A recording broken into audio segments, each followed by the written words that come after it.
حضرت ابو سعید خدری رضی اللہ عنہ سے روایت ہے کہ اسید بن حضیر رضی اللہ عنہ بیان کرتے ہیں کہ ایک دفعہ وہ رات کے وقت سورۃ بقرہ کی تلاوت کر رہے تھے اور ان کا گھوڑا ان کے پاس بندھا ہوا تھا کہ گھوڑا اچانک اچھلنے لگا۔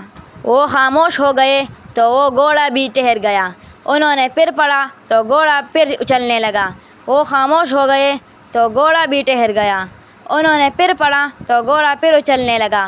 وہ فارغ ہوئے اور ان کا بیٹا یحییٰ گھوڑے کے قریب ہی تھا، لہٰذا انہیں اندیشہ ہوا کہ وہ اسے نقصان نہ پہنچائے، اور جب انہوں نے اسے دور کیا اور آسمان کی طرف سر اٹھایا تو سائبان سا دکھائی دیا جس میں چراغوں کی طرح روشنی تھی۔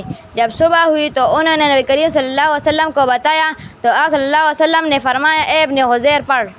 ابن حذیر تم پڑھتے رہتے۔ انہوں نے عرض کیا، اللہ کے رسول، مجھے اندیشہ ہوا کہ اگر میں پڑھتا رہتا تو وہ یحییٰ کو رون ڈالتا کیونکہ وہ اس کے قریب تھا، لہٰذا میں اس کی طرف متوجہ ہو گیا۔